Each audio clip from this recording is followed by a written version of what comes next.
Ayun. Tapos, So, may hulog. may hulog naman ako paano kung itutuloy ko kung paano gagawin. Mga ganon. Tapos ilang years to pay. At saka pwede din sa GCash, para hindi na pupunta sa... Pwede pong GCash. Oo, hindi na pupunta dun sa ano. Bayad Center, if ever. Kung may malulong. Hindi po. May loan po ako, di ba? Kita po dyan. Ang tanong ko po is, magkano na po yung, ano po, yung may interest na ba?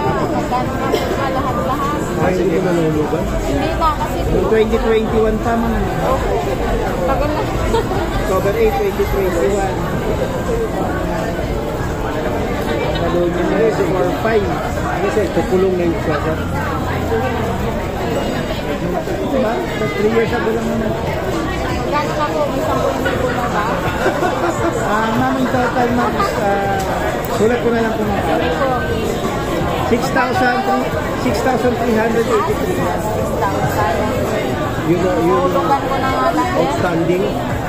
Para makalot ako ulit. Kala ko may 10K na eh.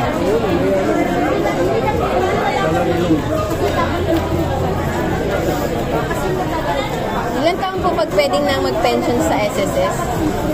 60. Kailangan ilakad na lahat ng papers dun sa SSS no, para just in Actually, ma'am, case. online yung obligation. Okay. Yung online. And then, like magiging voluntary ako. Ilang years to pay? Voluntary ka ba, ma'am? Ay, wala ka. Magiging voluntary na ako tutuloy mo kasi na lang. Wala ka tutuloy ko na. namang- Wala ka na akong namang- employer. Pero, yun. Ito, ma'am, hindi ka dito. Okay. Dati yung ano, yung... Matagal na Ito yung kasi yan. contribution mo dati. Ito yung bracket niya. Bigyan kita ng ano, para may idea ka. Sir, paano?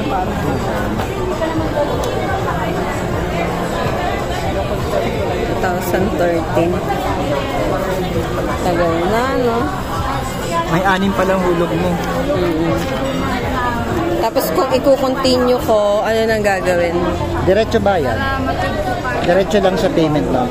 Kasi ngayon, yung 5,000 na ito, masyado maliit. Pero ito yung 5,000 na bracket. Magkano na yun ngayon? 700 per month. 700 per month ko na siya babayaran through GCash. Pwedeng GCash, pwedeng bayad center. Kailangan ba pupunta pa ako sa SSS o Hindi naman. Hindi na. Kahit So, sa mga SM malls lang, o mayroong bayad center, basta ang mall, pwede yung GCash. GCash ko na lang kasi may nakasulat sa GCash na SSS payment. Meron po. Tapos lalagay ko lang yung number ko sa GCash. Opo, yung SS number mo, and then kung magkano yung amount. 700 per month. Ito sa'yo. Per month. Thank you po.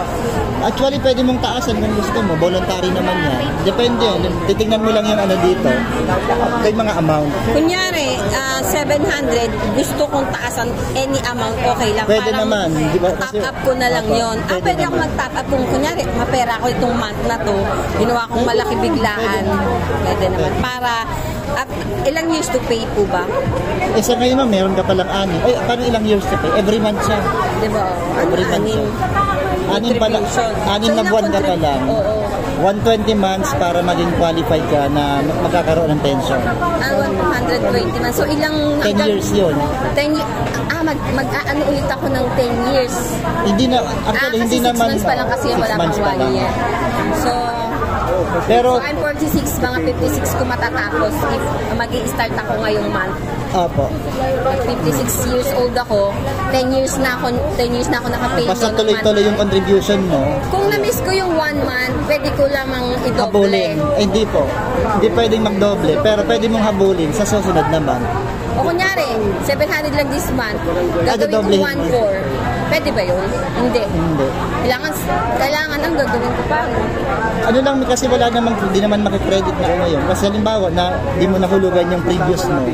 Tapos nag-June na, hindi mo na pwedeng balikan. Ang gagawin ko, parang top up na lang. Parang mag-ano lang, Continuous madidelay lang. lang yung ano mo.